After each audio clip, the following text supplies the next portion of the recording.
Allez, bonjour à toutes et à tous, ravi de vous retrouver. Je découvre les marchés en même temps que vous, alors je fais franchement un tour d'horizon graphique rapide. Je regarde dans les résultats à droite, voir s'il y a des choses qu'on va devoir regarder. Mais sincèrement, ah oui, l'USD Yen, ça on va aller regarder. Donc on va aller regarder, c'est le Yen qui bouge ce soir, enfin c'est pendant la nuit. Donc on va aller regarder le yen et après on va aller faire, je pense, du stock picking. Donc IOTA qui rend une partie des gains d'hier, mais bon, ça me paraît pas non plus cataclysmique. On va voir si ça a tenu la clôture surtout. Alors on va regarder vite fait. Voilà, bon, donc ça tient globalement une clôture largement dans la partie supérieure de la bougie. On clôture pas tout en haut non plus, donc attention à pas s'euphoriser un peu trop vite. On voit bien qu'il y a un effet d'annonce, mais que c'est pas non plus l'ultra euphorie, hein. Donc encore une fois, vous jetez pas sur tout et n'importe quoi juste parce que ça monte. Je pense que dans ces marchés, encore une fois, seule l'anticipation peut payer, c'est-à-dire faut anticiper un truc. Si ça se produit, vous prenez du pognon sans risque. Si ça se produit pas, vous perdez rien. Mais encore une fois, je pense qu'il n'y a que ça à faire dans les marchés crypto. Jouer à la cassure et à des trucs comme ça dans des ranges et dans des marchés hésitants, c'est souvent la pire des conneries à faire. Donc voilà, moi je maintiens, hein, prenez un candidat, choisissez-le, que vous soyez planté ou pas planté, normalement ça devrait bien se passer. Voilà, si vous avez acheté à des prix intéressants, normalement ça devrait bien se passer. En tout cas, vous ne devriez pas perdre de pognon. Donc à ce niveau-là, en gros, il n'y a plus de risque. Je prends le trade de Ethereum, voilà, pour moi, il n'y a plus de risque sur ce trade. Il n'y a qu'un gain potentiel. Voilà, donc c'est soit le gain arrive, chouette, génial, tout va bien, soit le gain n'arrive pas, c'est la perte, mais sans perte. Moi, je préfère ce genre de scénario-là, hein, clairement. Voilà, donc crypto, on n'en parle pas. On va regarder le yen. Donc le yen index, donc là, on doit être en avalement haussier aujourd'hui. Et ça ne sera pas pour me déplaire. Attention, hein, on voit bien donc là, range, structure de range mature. La structure de range ici, on la voit bien. C'est une structure de correction en deux vagues avec une compression. Donc attention à ne pas considérer que la partie est gagnée pour l'instant. On peut très bien avoir un petit shoot à la fin ici pour venir chercher la trendline et après on y va. Donc tant que ça casse pas en breakout, on s'excite pas les neurones. Je pense qu'il n'y a pas de raison de s'exciter non plus. Donc voilà, pour l'instant, on travaille dans cette zone-là. On est bien en accumulation. On a fait contexte, canal de tendance. Et on va retourner au contexte. Je pense que l'yen va s'exciter derrière. Bref, la Fed, si jamais le dollar se casse la gueule et qu'en plus de ça, on vient avoir un yen haussier, là, on aura un joli cocktail explosif pour faire imploser Wall Street. Mais pour l'instant, ça hésite. Voilà, donc ils ont voulu nous casser les couilles. Ça, évidemment, ils ont franchi. Moi, je reste vendeur du SD-yen. Pour le moment, il n'y a pas de souci. Je reste clairement vendeur de cette paire de devises. Mais j'étais revenu sur des leviers spéculatifs et je pense que c'est la seule façon d'adopter. Mais on voit bien ici, hein, voilà, on est sur du canal de contexte et on a toujours des signaux de type tendance, c'est-à-dire des signaux rouges. Donc ça indique que là, la prochaine vague, quand elle démarre, elle va faire mal, hein, surtout quand on voit la tronche de la première. Moi, je maintiens, hein, l'USD Yen, ça pue la merde et ceux qui pensent que tout va bien se passer aux US, j'y crois pas une seule seconde. Voilà, parce qu'il y a plein d'éléments conjoncturels qui montrent que le risque, il est là, simplement on ne le voit pas. Et quand c'est comme ça, c'est souvent le pire des signes, parce que c'est ce que je vous apprends à faire. J'apprends à faire très attention à ça. Dans les marchés, quand ça paraît facile, quand ça paraît quand le gain paraît facile, c'est souvent qu'on sous-estime le risque, voire qu'on l'ignore complètement, et c'est souvent là le plus dangereux. Parce que vous pouvez réussir par chance, ou tout simplement parce que le risque ne se manifeste pas toujours. Et souvent, les risques les plus cachés sont ceux qui sont les plus dévastateurs, mais par contre, évidemment, ils arrivent très peu souvent. Ce qui fait que vous pouvez... C'est pour ça que je vous dis souvent, la plupart des gens réussissent dans le trading, 6 mois, 1 an, 2 ans, 3 ans, et puis normalement, au bout de 3 ans, si vous avez capté le truc et que vous gérez bien les risques, derrière, vous pouvez rester longtemps. Vous découvrirez toujours 2-3 vis cachés qui vont vous péter les dents une fois de temps en temps. Euh, des schémas un peu pernicieux, type expiration bizarre, type gros rollover comme moi sur les boons. Hein, voilà, je ne tradais pas les boons il y a 4 ans, j'ai découvert ça cette année, enfin l'année dernière. Et sincèrement, c'est pas franchement très bandant à trader, quoi. On se fait péter tous les gains sur les rollovers. Enfin bref, on reviendra là-dessus au pire. Mais voilà, le principe c'est de dire, si vous ignorez le risque ou si vous le sous-estimez, tôt ou tard, il va arriver. Et quand il va arriver, il va vous coûter très cher parce que vous ne l'avez pas vu venir. Donc le principe, c'est que voilà, moi pour l'instant, je vois bien un risque extrêmement sous-estimé à Wall Street, que tout le monde se dit, bon, au final, il n'y a pas de risque. Soit on va se mettre à acheter, soit on est déjà acheteur et on pense qu'il n'y a pas de risque. Hein. Tous ceux qui achètent des ETF ne voient pas du tout un risque financier, sinon ils ne seraient pas aussi investis fortement sur des actifs assez peu liquides. Donc le truc revient à dire, ces gens-là ne voient pas les risques, il vaut mieux que ces risques n'arrivent pas, parce que s'ils arrivent, les sortir et ça sera moins joli. Et surtout, moi je pense que c'est là qu'il y a du pognon à faire. Maintenant, je peux peut-être me tromper, si ça se trouve, il faut juste acheter les actions.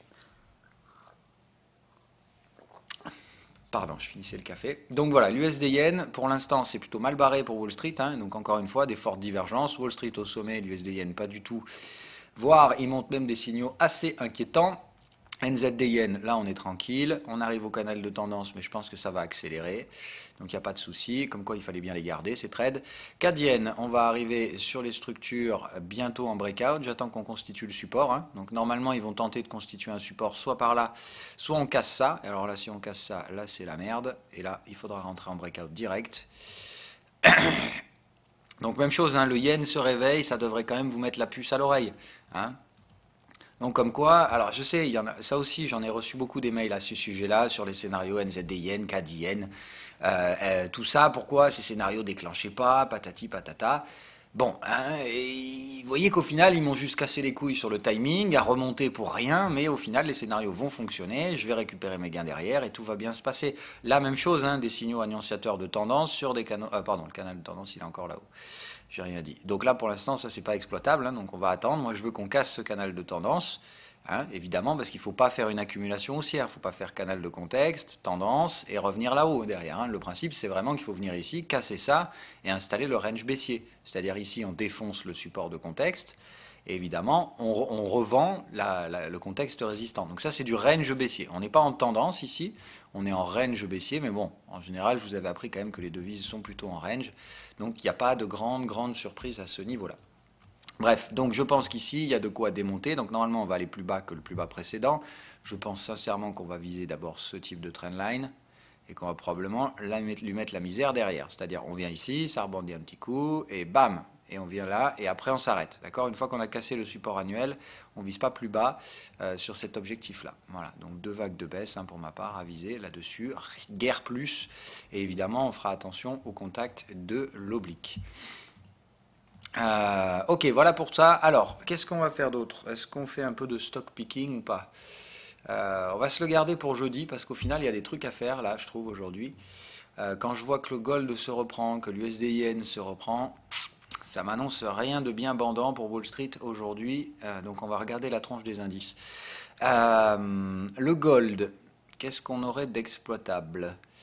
Alors donc un premier pullback, certes, je pense qu'il y en aura un deuxième. On va essayer de contextualiser ce truc, de chercher donc un contexte intéressant.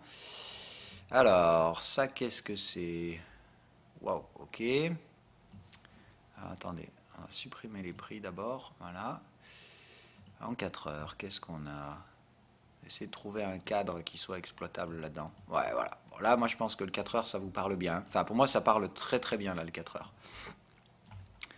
Alors, qu'est-ce que c'est que ça? D'accord? Donc, c'est toujours pareil. Ici, on a eu une tendance assez hésitante. Hein, d'accord? Mais on voit bien les schémas de vagues, les breakouts ici. Là, ça a tenté de breaker. Hein, on pourrait considérer ça comme un breakout. Mais regardez, c'est toujours pareil. Hein. Ici, est-ce que vous voyez le breakout? C'est-à-dire, est-ce que... Alors, attendez, je vais remettre... J'aime bien les outils qu'on avait pris là. Ça, c'était bien. Voilà. Regardez, ici, vous voyez ça. Ça, c'est pas un breakout. On break pas... Alors, oui, mais il fallait continuer ici et accélérer, ce qu'on n'a pas réussi à faire. Là, par contre, vous avez un breakout. Voilà. Alors, il n'est pas parfait, mais vous voyez, hop, on accélère le canal de tendance. C'est juste que là, on va regarder comment se sont comportés les prix. Merde. Voilà, vous voyez, ça tente l'accélération ici, ça a juste fait un petit piège, mais ça a été racheté immédiatement sur le canal de tendance. Ça marque un range, et ici on recasse le range. En gros, c'est faux départ, on a chassé quelques couillons, et on y est reparti quand même après. Donc ici, c'est bien. Là, il y a un beau breakout, c'est ici que se trouve la zone de décrochage haussier. D'accord? C'est là que se trouve l'entrée en tendance. Là, ce qu'on voit, c'est que du coup, il y a eu 1 et 2 tentatives avant. Alors, je vous apprends souvent, d'accord, que les schémas... qui se mettent en place sur Elliott, c'est souvent des schémas en 3 impulsions, et généralement, c'est la troisième qui est l'étendue. D'accord? C'est-à-dire qu'en gros, le schéma, en général, c'est tac, tac, et on fait l'excès final. D'accord? Ça, vous le savez, il y a des schémas un petit peu plus particuliers dans lesquels on fait vague 1 et 3 équivalentes, d'accord? Et la troisième vague, enfin 1 et 2 en impulsion haussière, et la troisième impulsion est l'impulsion qui crée la tendance. Et évidemment, dans ce cas-là, en général, il n'y a pas d'excès final. D'accord? C'est des structures qui altèrent un peu. Bon, évidemment, moi, je vous les apprends après, comme ça, pour vous apprendre à vous perfectionner à l'apprentissage de la stratégie. Je ne vais pas vous bourrer le mou à vous mettre ça dans le PDF, par exemple. Mais il faut bien que vous compreniez, voilà, là, on est dans un cas un petit peu spécifique, où malheureusement, ça ressemble plus à une tendance haussière qu'à un range. D'accord? Alors que là, par contre, on voit bien deux impulsions. 1, 2. Donc là, moi, ce qui m'intéresse là-dedans, c'est de voir le schéma global. Je vois bien 3 poussées haussières, alors que sincèrement, ça ne devrait pas trop être le cas. Donc, ce qu'on va regarder, c'est les structures d'avant. En gros, bon, moi, ça, pour moi, c'est quand même vraiment du range. Donc, j'ai tendance à dire, ici, l'impulsion haussière, elle est probablement finie. C'est risqué, donc, d'acheter, mais on va quand même le tenter. Je pense qu'on peut l'essayer sur le gold, tout simplement parce que je pense que le contexte s'y prête. Autrement dit, ici, on va essayer de voir si en daily, il reste de la place. Et, bah, pas vraiment. Non, bon, c'est pas très bandant en daily, hein. Donc ça pue le triangle, hein. Voilà, ça sent bien le bon gros triangle classique, mais on a encore un peu de place pour venir chercher la partie haute. Parce que rappelez-vous, un triangle, c'est toujours deux vagues, d'accord? C'est-à-dire que le principe du triangle, c'est qu'un triangle, ça fait toujours deux impulsions. Une, deux impulsions. Une, j'ai l'impression qu'il nous en reste une. Voilà. Okay, donc je ne peux pas te dire c'est sûr, mais je pense que normalement dans la partie haute du triangle, on va essayer d'aller déborder le plus haut là, à 1345, pour aller chercher juste un petit peu au-dessus sur le triangle. Donc il faut gérer son risque, bien entendu, et c'est surtout que normalement, moi je pense que de ce triangle, on peut tenter une extraction haussière, parce que je pense que ça c'est une vague majeure, que ça c'est un triangle correctif, et derrière on va pouvoir avoir éventuellement une sortie haussière. Ça c'est le scénario du « sa merde à Wall Street ». Je pense qu'on peut se protéger sous la target du break ici, c'est-à-dire que si effectivement on vient chercher la target du break, c'est moins bon signe. Mais en l'état, je pense qu'un achat n'est pas stupide. Alors dans ce cas-là, il va se faire en 4 heures sur le support de contexte. Donc je pense qu'on va regarder s'il y a eu des signaux. Ouais, c'est pas les signaux les plus bandants, hein. C'est plutôt des signaux de range qu'on a là, des signaux bien gris. Pas trop quoi faire dans ces trucs-là, moi. C'est un peu gênant, surtout avant la Fed. Donc non, vous faites rien, parce que le problème c'est que là on a quand même des signaux de tendance. Donc faites gaffe. Non, c'est possible, mais trop risqué. Voilà. C'est-à-dire que s'il n'y avait pas eu des signaux de tendance ici, sur le canal de tendance, je ne me serais pas forcément opposé à un petit achat, mais là je pense que c'est quand même dangereux. C'est surtout que c'est là qu'il fallait acheter, et si vous l'avez fait, bah là effectivement vous gérez votre risque, hein. Dans un range, je vous rappelle, on achète toujours sous les contextes, d'accord? Donc là, merde. Donc c'est là et là qu'on achète, hein, et là ça passe, hein, voilà, vous avez les signaux, c'est du signaux gris, donc vous savez qu'il faut garder les stops relativement larges, mais voilà, là ça revient chercher le contexte de tendance, normalement c'était des achats là, vous sécurisez le trade, normalement à ce stade-là votre stop est payé, et évidemment ici c'est là que vous commencez à récupérer vos gains, et si vous voulez viser un peu plus, vous pouvez. Silver, ben, ça va être la même chose. On va regarder le WTI, voilà, il nous fait le pullback, et ça me plaît. Alors, on va refaire un contexte là-dedans. Donc là, pour moi, ça c'est illisible, j'ai besoin de plus d'informations. Donc on va regarder en daily. Ok. Bon, de toute façon, celui-là, je vous l'avais mis, hein, dans le QCM, il me semble. Ça me parle quand même. Alors, on est où aujourd'hui? Alors ça, tout ça, ça n'avait pas fonctionné. Qu'est-ce que c'est que ça? Ça, on s'en fout. Ça, on n'en a plus besoin. Ça, c'est les objectifs, on peut le laisser. Hop. C'était que ça. Ok. Alors, attendez, ce qu'on va faire, c'est que j'aime bien voir mieux, moi. C'est quoi? Intraday. Voilà. Hop, voilà, comme ça, le canal est un petit peu plus grisé, vous y voyez un peu mieux, je trouve. Enfin, moi, je trouve ça mieux. Ok. Alors après... Merde. Bon. Soit. Donc là, ce qu'on voit, donc les prix avec des signaux de retournement dans les canaux de contexte vendeur, en daily, c'est divergent. Enfin, ça a fait TP et on a poussé un peu, donc c'est la classique, hein, TP et le petit excès au-delà du TP. Moi, je dirais que sérieusement, ce trade-là, ici, très intéressant, et surtout, je pense que vous pouvez gérer votre risque sur ce truc. C'est-à-dire qu'en fonction des objectifs qu'il y a là, d'accord, je vous apprends souvent à faire ça. Vous vous dites, voilà, si vous devez placer un trade, que vous avez raté le signal, ça ne veut pas dire que le signal est mort. Enfin, ça ne veut pas dire que vous ne pouvez plus trader. Ça veut juste dire que c'est là que c'était le plus intéressant, là où il y a eu le signal. C'est-à-dire qu'effectivement, vous vendiez là, vous vous protégiez en spéculatif au-dessus de la résistance précédente. Là, c'est difficile, mais bon, voilà, vous ne mettez pas juste au-dessus du contexte, hein, vous laissez un peu de marge. Là, par exemple, 72, c'était bien comme stop. Vous prenez votre objectif, il faut qu'il y ait au minimum 1 pour 1. Bon, là, on est à 2,13, donc ça va. Mais ce que vous vous dites, c'est que si vous faites la même chose ici, d'accord, vous dites, regardez les prix actuels, on est toujours dans les contextes, on est bien dans la partie supérieure du canal de tendance, donc vous pouvez vendre. C'est juste que là, si vous voulez faire le même trade, d'accord, vous avez un ratio d'1 pour 5, 1,55. Ça ne veut pas dire que le trade n'est pas intéressant, ça veut juste dire que, voilà, là c'est 1,30. Ça veut dire que le trade est moins intéressant. Mais il l'est toujours. Donc là, ce que vous pouvez faire, c'est vous dire, bah, si vous avez raté le trade, mais que vous voulez quand même le prendre, pour moi, il me semble toujours valide. Vendre le WTI avec une target à retour à 52, retour sur les supports, et ensuite, on avise. Évidemment, le truc, c'est que vous avez moins de marge pour gérer le risque derrière, et que ce sera plus compliqué de mettre le trade à break-even. Mais je pense sincèrement que ce trade est valide. Par contre, je pense qu'on peut attendre un petit peu de retracement. Dans ce cas-là, on va voir en 4 heures, celui qu'on avait identifié, de contexte, et on va voir ici ce qu'on peut essayer de tirer. Voilà, on voit que ça tend à former un range. On arrive, on a une première target ici, donc normalement, je pense que le WTI va essayer de ranger dans cette zone. Je pense qu'ici, vous pouvez essayer d'installer un schéma de range, c'est-à-dire, c'est très anticipé, mais je pense qu'ici, on peut essayer de choper des niveaux de retracement. D'accord ? On peut essayer d'aller voir en horaire dans ce cas-là, pour être encore plus agressif, et essayer de rentrer ici en H1. Donc, premier truc qu'on fait ici, on attend que ça remonte, d'accord ? On attend que ça vienne chercher le contexte vendeur, et on traite ça comme un range vendeur. Comment on fait pour ne pas se casser les couilles avec le nouveau système ? Vous foutez là-haut, vous foutez une alerte, d'accord ? WTI, alors hop, framework, et vous voulez une alerte de range baissier, voilà, trending range alert, et vous ne vous cassez pas les miches plus que ça. Voilà, c'est extrêmement simple. Oui, à la clôture d'une bougie, voilà, vous mettez WTI, H1, chercher, vente,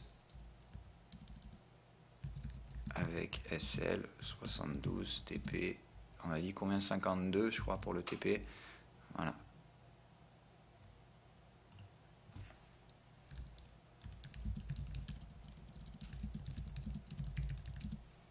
Voilà, donc c'est une vente large, hein, d'accord.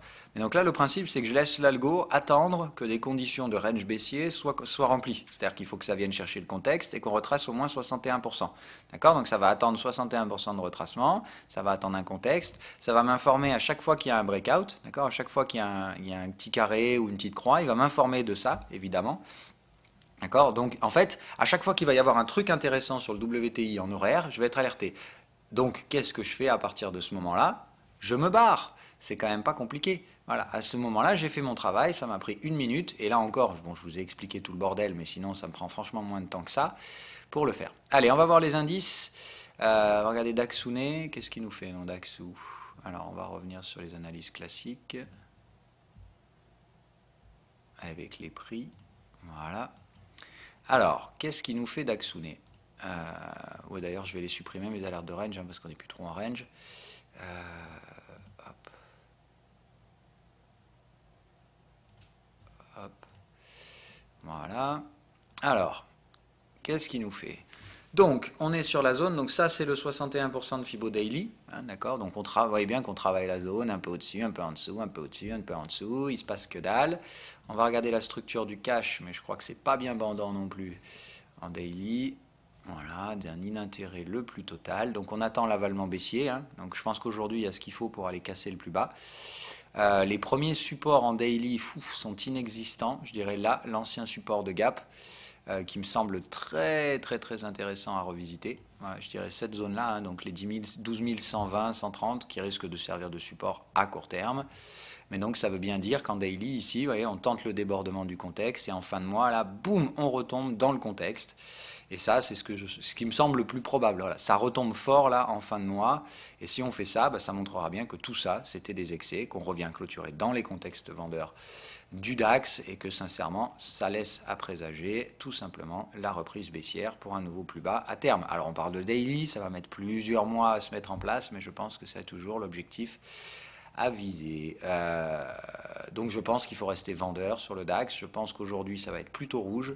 Aujourd'hui ou demain, hein, voilà. Mais normalement ça devrait se produire aujourd'hui. Alors il me semble qu'on est le 30 et qu'il y a un 31 ce mois-ci. Je vais juste vérifier pour pas dire de conneries. Non, il n'y a pas de 31. Donc c'est aujourd'hui les clôtures mensuelles. Donc j'aimerais bien que ça baisse un peu aujourd'hui, surtout qu'on ne clôture pas en haut. Parce que si on clôture en haut, rappelez-vous comment ça fonctionne, d'accord? C'est-à-dire qu'il y a une nouvelle boîte de contexte mensuel qui va se créer, qui va être plus haute que la précédente, ce qui fait qu'on va chercher à aller plus haut le mois prochain. Donc moi, si on clôture tout en haut, là, aujourd'hui, je pense qu'on ira plus haut sur le DAX. Dans ce cas-là, je ne chercherai pas à vendre cette zone, je chercherai à vendre le débordement de cette résistance. Et dans ce cas-là, la zone de vente sera plutôt proche de 12 500. Okay, là, on aura une zone de faible volume, un débordement de résistance. Autrement dit, en venant là, il n'y aura plus aucun acheteur et on pourra jouer des ventes à faible risque. Mais il faudra évidemment sécuriser le trade et ainsi de suite pour se projeter éventuellement vers des baisses plus profondes. Mais pour l'instant, voilà, soit ça réagit fortement à la baisse aujourd'hui, on anticipe que ça ne va pas bien se passer pour la Fed ou Dieu sait quelle autre raison. Ça baisse pour des résultats d'entreprise, ainsi de suite. Hein, voilà, on a beaucoup de résultats aujourd'hui et ce soir aussi avant la clôture. Donc attention hein, voilà, à ce que ça ne plonge pas sur les futurs en fin de journée pour des résultats un peu décevants. Je vous rappelle, aujourd'hui, on a Apple et des trucs comme ça. Hein, voilà, aujourd'hui, il y a du mastodonte. Hein. What the fucking fuck else? Le S&P, allez, on va quand même jeter un œil au S&P 500. Petit avalement baissier, dit donc, ça fait longtemps. Ah non, je déconne, ouais, ça fait pas si longtemps, mais à chaque fois ça passe pas. Hein. Donc on va voir si aujourd'hui, cette fois, c'est la bonne. Si on fait une Morningstar, hein, même chose, j'aimerais bien donc que les US, la PAF, se prennent une bonne cartouche. C'est-à-dire, on se réveille, voilà, on se prend un -2. Hein. Bon, ce serait pas cataclysmique, -2. Hein. Bon, ça marquerait bien les esprits, mais vous voyez que ça s'est déjà produit et c'est pas pour autant qu'on s'est effondré derrière. Donc, -2, ce serait pas la fin du monde, ce serait même normal et surtout, ça marquerait un bon repli. Bon, je sais pas ce qui pourrait catalyser un -2, hein, tout simplement, voilà, ça panique. Apple, les résultats sont dégueulasses, on se pète la tronche et puis les techs enfoncent et des signaux.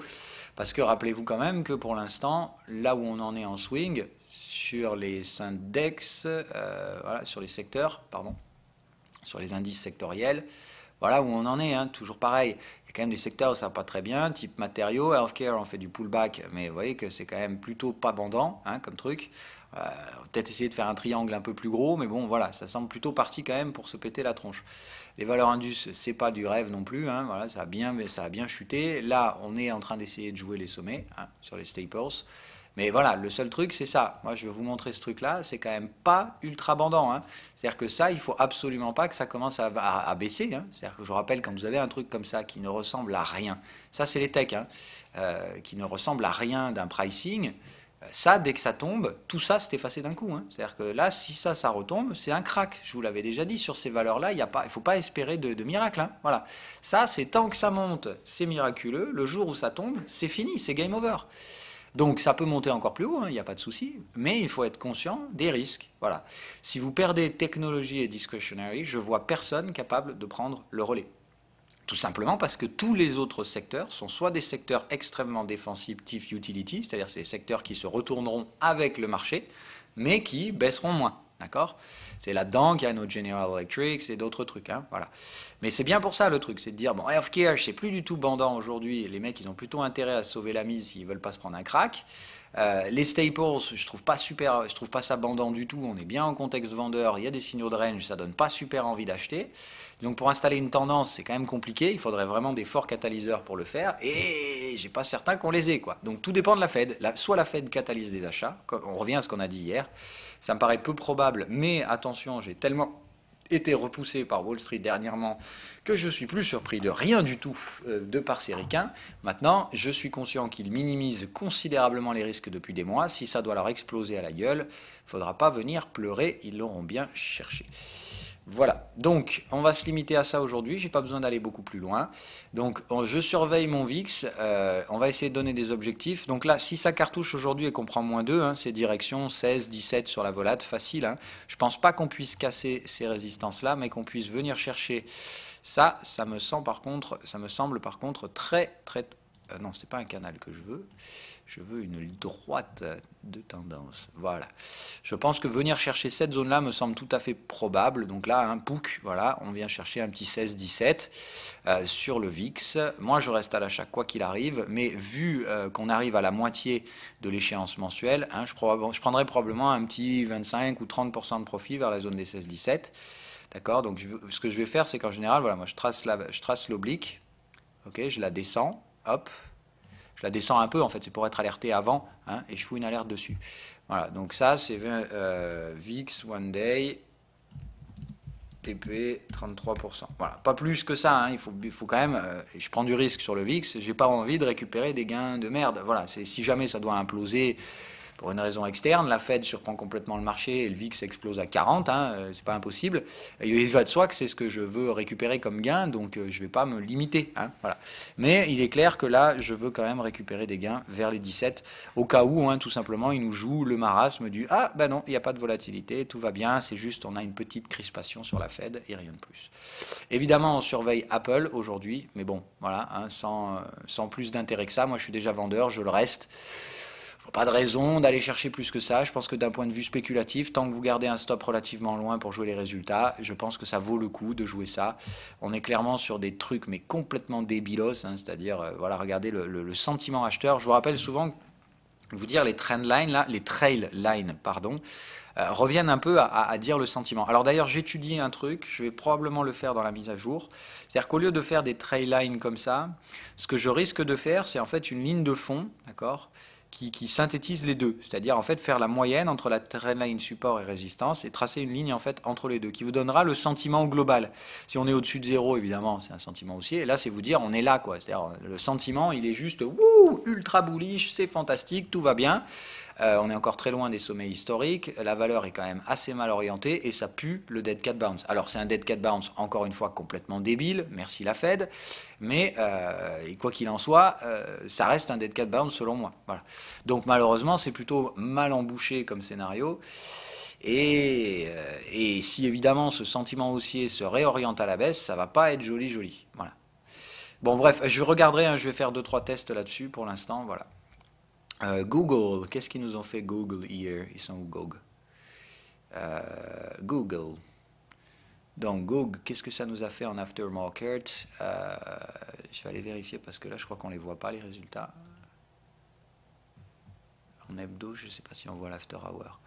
Je vais aller regarder sur un nouvel onglet. Alors.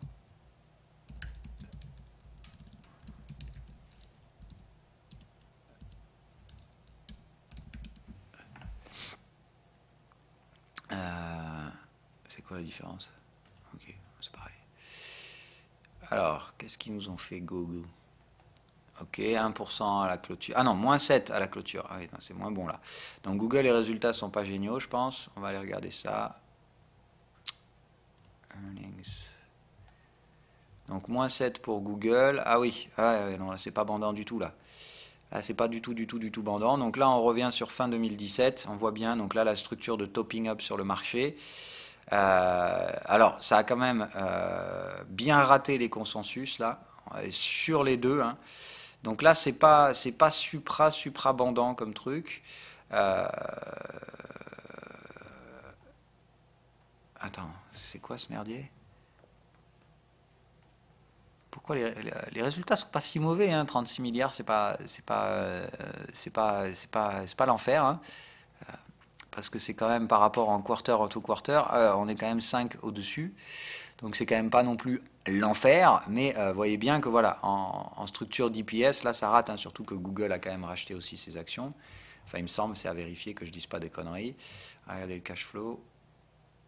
Normalement ça doit se voir ici. Alors, cash receipt, financing cash flow item. Je sais putain dans quoi ils foutent les... retirement of stocks. Ok, voilà, donc c'est ça. Combien ils en ont viré? Ok, donc les rachats d'actions sont en très nette diminution. Non, issuance. C'est pas retirement. Ah putain, issuance, c'est émission. Oui, voilà, ok. Donc ils ont retiré 2173 actions. Ou c'est. C'est des millions, d'accord. Donc ils ont fait 2 milliards de rachats d'actifs sur le trimestre. Euh, ok, donc par rapport à 8, 6, 4, donc on voit bien hein, les programmes de rachat d'actifs qui arrivent en bout de cycle. Donc de toute façon, ça, quand ça s'arrête, je vous l'ai dit, le jour où les rachats d'actions s'arrêtent, s'il n'y a pas de la smart money qui achète, c'est-à-dire si la Fed ici ne donne pas un signal d'achat à la smart money pour rentrer dans le marché, ça pue la merde. Hein. Les ETF, je vous ai dit, on commence à plafonner sérieusement sur les volumes d'achat. Et quand ils vont commencer à vendre, il n'y aura plus personne pour acheter en face. Donc ça va, je dis, les volumes, le truc qu'on surveille là, ETF volume, c'est volume entrant moins volume sortant, plus le volume en stagnation. Donc ça revient à dire que si on commence à avoir des volumes vendeurs et plus de volume acheteurs, ça va se reverse très très très très fort. C'est ça qu'il faut comprendre. Donc le truc revient à dire, il faut faire très attention à ça, mais moi je vois les programmes de rachat d'actifs qui commencent à baisser sérieusement, donc je pense que Google, effectivement, ils arrivent au système où ça s'essouffle, et donc on va aller vérifier ça, donc ils sont à 197. Qu'est-ce que ça donne 190. Oh putain, ah oui, ils se prennent une grosse torgnole. Donc là, c'est pas beau. Après, ça casse pas encore des supports, mais on voit bien là, pouf, on revient clôturé dans les contextes. Donc là, le double top historique, pourquoi pas, hein, voilà, sachant que c'est pas un double top, hein, c'est bien plutôt un rounding top qui se met en place. Mais là encore, hein, voilà, ce sont des structures de range. Donc échouer ici, c'est pas stupide. Alors on aurait pu monter jusque-là, c'est-à-dire que les 1350 n'auraient pas été surprenants en soi si les résultats avaient été bons. Ça veut dire attention que si vous vous amusez à vendre, il faut également laisser la possibilité de se prendre un stop pour revendre dans cette zone-là. Mais je pense sérieusement pour ma part que Google, il va falloir reprendre ça bientôt en portefeuille. Alors on va attendre la tronche de la clôture hebdomadaire, ça peut très bien acheter la mauvaise publication, revenir là et vous vend et vous vend et vous démonter la tronche et au final c'est là qu'il faudra vendre. Donc moi je pense que là à 1002, sous les 1002, c'est plus possible de vendre et de payer un stop là. D'accord, tout simplement parce que regardez ce que ça fait en fait. Si vous vendez là la publication des résultats, que vous devez mettre un stop ici au minimum, voilà, si vous visez ça, regardez le ratio que vous avez, 1 pour 1, c'est tout pourri. C'est un vieux trade en breakout. Voilà. Bon, bref, moi dans ce cas-là, je ne suis pas très intéressé, ou alors je prendrai des stratégies à plus court terme sur ce truc-là. Donc je pense que théoriquement, ça risque de pas trop vendre Google. On risque de manquer de vendeurs en fait pour faire baisser les prix. Donc soit il faut un autre news flow bien négatif, soit je pense qu'il y a beaucoup de gens qui vont passer sur les ventes à découvert sur Google et du coup ça risque de créer des demandes un peu plus, des prix un peu plus hauts. Donc moi je ne vendrai pas la publication des résultats, je vais attendre de voir comment ça se comporte dans les 2 prochaines semaines. Mais Google, voilà, ça rate. Je vais attendre que les analystes fassent leur boulot, je regarderai des analystes qui ont commenté le truc, pourquoi les résultats sont moins bons, voilà, toujours pareil. Je les laisse faire leur travail, ils sont meilleurs que moi dans ces domaines-là, clairement. Voilà, donc d'un point de vue spéculatif, ça va redevenir intéressant comme on l'avait dit. On rouvre, d'accord, sous ce niveau-là, donc c'est très important, c'est ce qu'on avait dit. C'est le niveau où là, on était un peu parti en phase d'euphorie, ça passe pas, donc on va surveiller dans les prochaines semaines. Est-ce que ça bloque sous ce niveau et ça vend? Donc moi, je vais surveiller, hein, voilà, donc les 1231, on va les mettre en surveillance en daily. C'est ce qui me semble être la zone à revenir tester pour voir des ventes. Donc je vais la remettre en key level. Si ça nous donne des signaux par là, sur des time frames inférieurs, hein, voilà, je veux que ça remonte vers cette zone doucement et on verra comment ça se produit. Alors, hop, je vais juste la décaler d'un jour pour pas que ça me déclenche l'alerte aujourd'hui. Et hop. Alors, Google One Day, rechercher des ventes sur cette zone de prix. Voilà, qu'est-ce qu'il y a d'autre à faire? C'est à peu près tout. Donc surveillez le yen, surveillez le DXY, surtout surveillez le yen index aujourd'hui. Tesla, je pense que c'est juste un petit pullback sur la cassure, hein, il n'y a rien qui m'inquiète. Je vous dis, on va travailler normalement cette zone-là. Je ne sors pas tant que je n'ai pas une divergence. Je pense que ça va se produire sous les 220. Mais que ça mettra une semaine ou deux encore à produire les gains. Mais je vois aucune raison que cette valeur se retourne à l'achat. Donc on va simplement la laisser travailler son ancien support qui va normalement devenir résistance et installer une poursuite baissière petit à petit. Donc là j'ai envie de dire, pour moi c'est gagné, hein, les stops sont abaissés, je suis très largement au-dessus du niveau de breakout avec un volume vendeur très confortable, donc j'ai bien fait mon travail là-dessus pour une fois. C'est probablement des trucs que j'aurais le mieux réussi cette année, Tesla, et pourtant ça n'aura pas été facile. Après, l'année n'est pas finie, hein. Attention, hein, les US, c'est peut-être ceux qui m'auront cassé le plus les couilles et qui me rapporteront le plus de fric d'ici la fin de l'année, hein. J'ai un peu l'habitude là-dessus. GE, tiens, on va regarder, on a les résultats aujourd'hui. Donc, pour l'instant, ça s'annonce pas trop mal. Donc, à surveiller là-dessus. Alors oui, d'ailleurs, petite précision, je vous avais parlé de Huawei. J'avais mis un chiffre là. Donc, en fait, si vous tapez Huawei, ici, vous en avez une qui sort, hein. Voilà, donc heureusement, et merci encore au signalement. Voilà, il ne s'agit pas de Huawei, c'est Huawei Culture Co qui n'a rien à voir, hein. Tout simplement, c'est une entreprise chinoise qui a le même pinyin euh, que Huawei, mais c'est pas du tout Huawei les téléphones. Voilà, donc je m'excuse pour ça. Si vous avez suivi là-dessus, il n'y a absolument rien à faire là-dessus. Je ne sais pas du tout ce que produit Huawei Culture Co, mais il est hors de question d'acheter un truc comme ça. Voilà, hein, donc ça n'avait rien à voir avec Huawei, qui est donc une compagnie privée. Comme quoi je fais des bêtises. Et merci à vous évidemment de me corriger. N'hésitez pas, hein, quand vous me voyez dire une boulette, encore une fois, je ne suis pas le saint Dieu qui prêche la bonne parole. Je dis des conneries, évidemment, comme tout le monde. Et quand j'en dis, merci à vous quand vous avez quand vous les remarquez, n'hésitez surtout pas à les signaler, hein, voilà, au contraire. Voilà, donc évidemment, je supprime ce truc-là de ma liste de surveillance, parce que ça n'a rien à faire avec Huawei, donc je touche pas, voilà. Huawei qui est d'ailleurs, je pense à mon avis, une compagnie qui sera capitalisée dans les prochaines années, hein. Je pense qu'elle va pas tarder à se financer sur les marchés, et quand elle va le faire, elle, ça va faire mal. Mais je pense qu'elle attend le bon moment. C'est pas le moment de faire une IPO. C'est complètement débile de faire une IPO maintenant. Il faut faire une IPO dans un an et demi, 2 ans, quand on retrouvera des flux de capitaux acheteurs, et je pense tout simplement que c'est ce que Huawei fera à ce moment-là. Donc quand ils se feront une introduction en bourse, on pourra éventuellement le faire, mais pour l'instant, évidemment, ils ne le font pas, et heureusement, parce que ce serait complètement con. La UDNZD, on va regarder où on en est. Est-ce que ça a marqué le support ou pas? Ok, pas mal. Donc évidemment, on voit bien, hop, c'est revenu tester ici.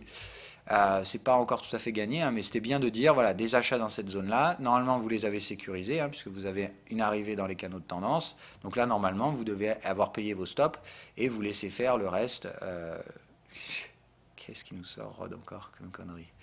Bref, voilà. Donc le principe pour moi, c'est vraiment de dire, j'attends de voir si on constitue enfin ce plus bas, plus haut que le précédent, d'accord? Et dans ce cas-là, on va pouvoir constituer un truc intéressant, hein. C'est-à-dire, si on fait ça, normalement, le prochain, ici, on va réaliser le breakout de cette zone-là. Donc ici, on devrait y avoir un breakout. Normalement, je pense qu'on va remonter direct dans les zones résistantes derrière. C'est de dire, voilà, l'objectif, c'est tac, tac, tac. Ça monte là-haut. Ici, vous récupérez vos gains. On est dans un range, d'accord? C'est-à-dire, vous prenez vos TP. Soit vous gardez une partie de la position, si vous voulez jouer un peu de volume swing, soit tout simplement vous récupérez tout et vous avez compris, normalement on va faire 2 vagues. Moi je pense qu'ici ça va revendre et que c'est par là qu'il faudra acheter vers 50% de retracement. On est quand même sur des vagues 2, donc restez quand même rationnel, d'accord? C'est-à-dire que dans le contexte dans lequel on est, ici on est sur une première impulsion haussière, elle est propre, elle est belle, je pense qu'on va avoir des retracements profonds, ça peut venir chercher 61% ici sans problème, hein. Voilà, normalement, une vague 2, on retrace 61 à 76,4. Là, vu qu'on a tellement fait les cons depuis des trimestres sur AUDNZD, je pense que la distorsion ne procurera que très peu de pullback. Donc je pense que dès 50%, ça peut être acheté. Ça risque de monter à 61, enfin de descendre à 61. Bref, voilà. Moi, je pense que c'est dans cette zone-là qu'il faut maintenir des achats et conserver les positions restantes. C'est-à-dire ici, là-dedans, vous gérez votre risque, mais vous tenez la position dans un objectif swing. Maintenant, pour moi, ce range, il est tout sauf mature, donc on va le laisser maturer. Là, si ça décide de retomber et de venir chercher la zone 50, bah, vous pouvez recommencer un achat sur la zone 50, mais le range n'est pas mature, hein, d'accord? Si jamais ici ça retombe, c'est possible, on fera la même chose, mais on ira plus bas. Voilà. Il peut très bien se produire comme ça. Moi, ce qui m'importe, c'est qu'on forme un range qui soit mature, c'est-à-dire je veux voir des signaux de ce type-là, que je puisse vraiment voir mon range avec ces différents contacts sur les UT inférieures, et derrière je pourrais dire ok, ce bottom là je l'achète, je le tiens en swing, mais pour l'instant je pense qu'il faut rester prudent sur la UDNZD, méthodique, en sachant qu'il y a encore beaucoup de gains à venir sur cet actif là, mais que pour l'instant il risque de consolider pendant encore un bon mois facilement pour ma part.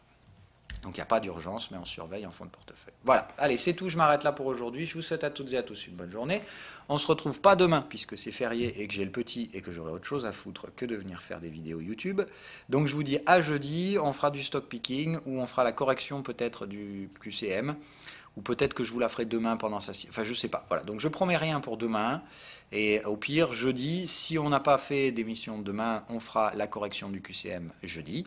Sinon, jeudi, on essaiera de faire un peu de stock picking, c'est-à-dire je vous montrerai comment identifier des actions intéressantes via les screeners de TradingView. Bye bye!